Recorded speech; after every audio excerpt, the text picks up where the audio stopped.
welcome back to my channel. If you are new here, my name is Kimmy and I post videos every Monday and Friday about my life as a working mom to my two sweet little girls and everything in between. So if you would like to join Team Dodge, we would love to have you become part of our family.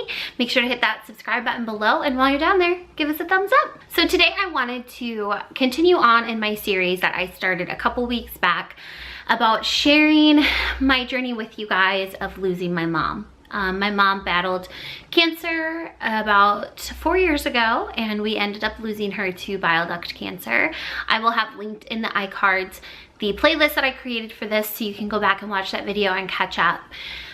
Today's video, I wanted to focus on the journey with my mom, the battle of cancer, and kind of the 3-month period that we as a family came alongside her, and the process that we went through with her diagnosis and the treatments that we attempted, and just kind of that season of life. My mom, as I mentioned, was diagnosed in April of 2013 with bile duct cancer.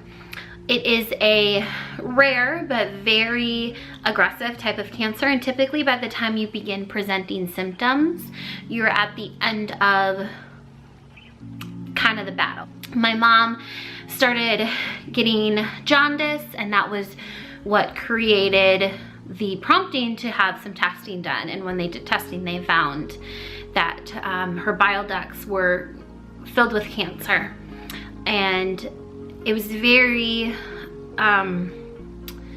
it's very challenging, because when you have the diagnosis, essentially there's not a whole lot of treatment options that are available.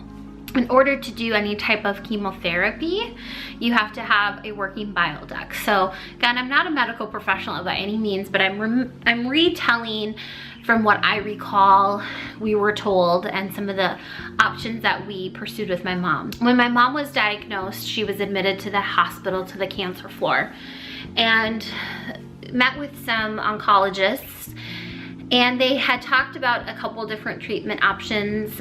There was really two, because the main concern, like I mentioned, was getting her a functional bile duct, because in order to do any type of chemotherapy, you have to have that.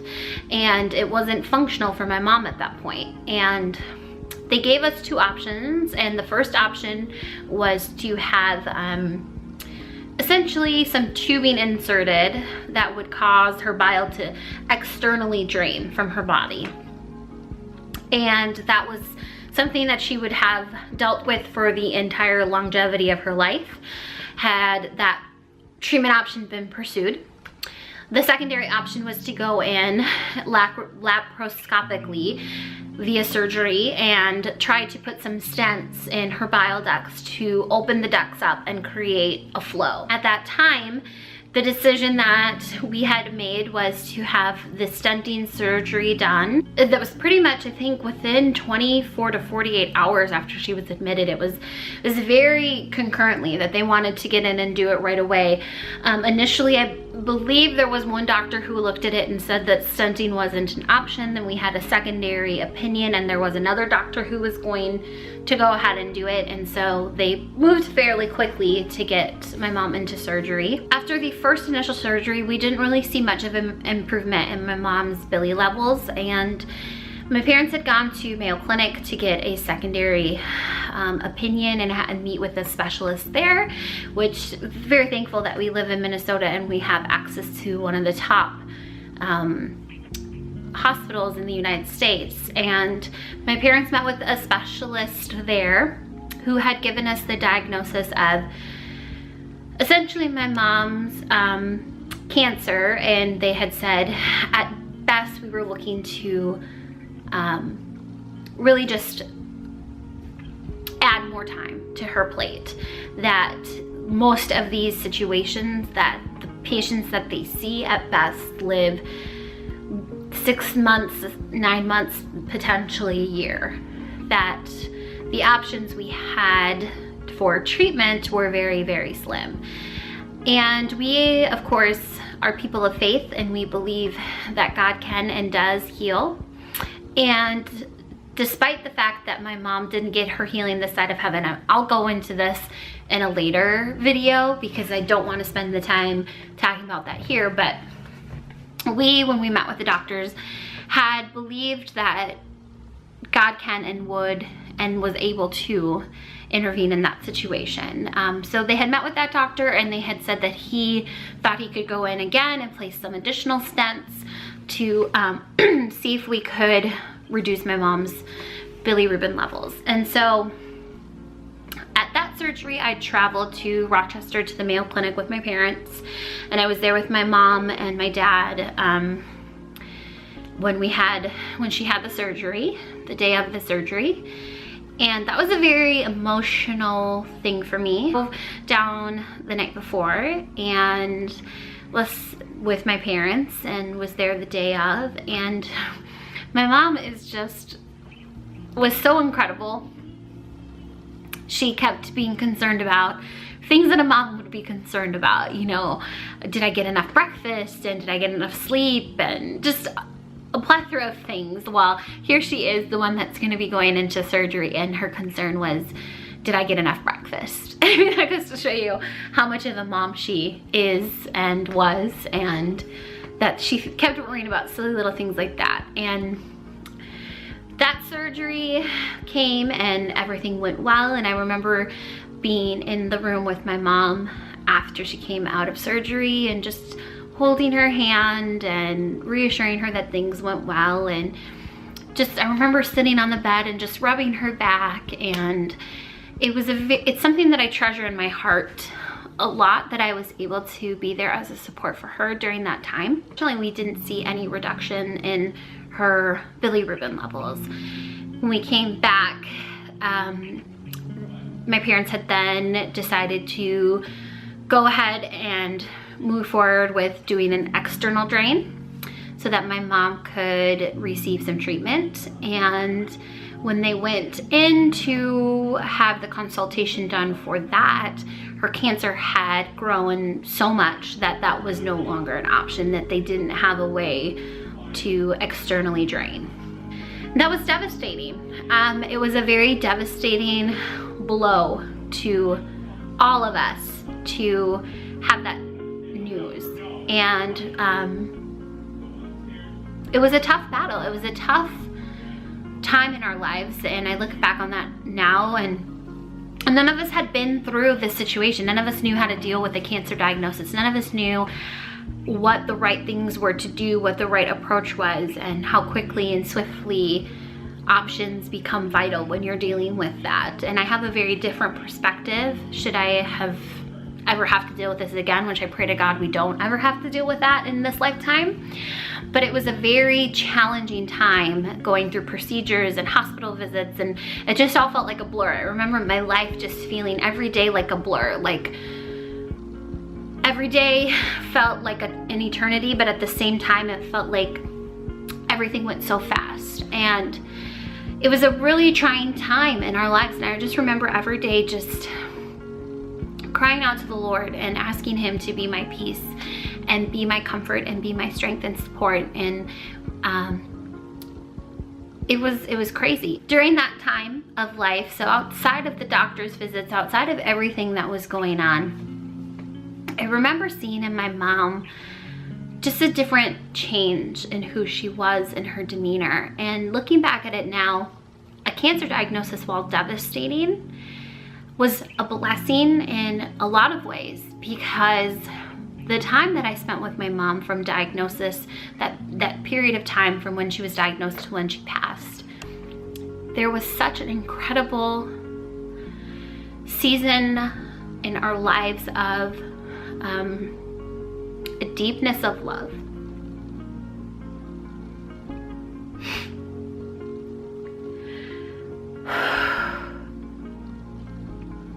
When you're dealing with the reality that every day is one of the last days that you have with somebody you love, your whole perspective in life changes. The things that seem incredibly monumental just aren't anymore. And I remember just having this amazing gift from heaven of just a tenderness of love from my mom that I've never seen before, and a love that I felt from my Heavenly Father that I've never felt before. In the darkest times of my life, in the hardest days that I've ever faced, I just had such an outpouring from heaven of love. And that's why I say it was a blessing in some ways to be able to have that season, because you could lose somebody in a car crash tomorrow and you never got to have a special tenderness of time with them before they leave this earth. And to have that finality of time with my mom was such an incredible blessing. I would go to their house and I would just sit with my mom and listen to her talk. And I remember watching a lot of home movies with her. Before she passed, she wanted to go back. I can imagine you're incredibly reflective on your life during that time. And the way that she would talk about things and just her complete gift of love is the best way I could say it. Like, she knew that this could be the last of the time that we had together, and she just poured out love on me and my family as she was battling this horrible disease, as it was going through her body and she was fighting these symptoms and dealing with all of these things. Her love and her concern for her kids was ever present in her mind every day. And that's incredible. It's an incredible gift, and it's something that as a mom inspires me to love on my kids that way, that regardless of the hardship that I'm facing in life, to just pour out love on them. And that's what my mom did. And we were able to celebrate Mother's Day with her. And I remember we were planning Mother's Day, and one of my sisters said, you know, this could be our last. And I said, no, we're not gonna think like that. And it was. It ended up being the last Mother's Day. It was such an incredible day. It's the best thing I could say. And I got my mom a gift of all of her grandkids' names on a plaque, or in a frame, and it was a really special day. But I'll never forget just this incredible season of love that I was gifted before my mom left this earth. And almost every day I would try to be there or be near her. And she would call me, I would just listen to her talk, which was something that in the rush of life sometimes you don't do. I remember before that my mom would call and I'd be like, I'm trying to get through something, I'm trying to do grocery shopping, I'm trying to do laundry, I'm trying to do dishes. And those last months I just listened to whatever she had to say. I would pick up the phone every time she called, or sometimes I'd be like, oh, it's just my mom. Before that, I'll call her back. And I didn't do that during that time, because every moment was precious. And I'll talk more about how my perspective in life has changed since I've lost my mom. But battling with her was, it was trying in so many ways, but it was such a gift of love is the best way that I can explain it. I'll never forget a couple weeks before my mom passed that each of us individually had moments with my mom as her kids. And one day, I think this was Father's Day, so it was literally like a week before she passed away. And we knew that there wasn't any treatment we could do. And I was sitting there with my mom in her house. My dad had gone out with my sister for Father's Day. And I was sitting at my parents' house with my mom, and this was an incredibly special moment. But my mom looked at me, and if you've seen my 1-year video that I did, I will link it here too for you guys. My brother had a similar conversation with my mom, but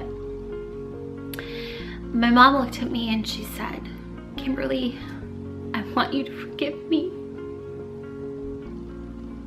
for anything that I've done that could have hurted you, for any mistake that I've made.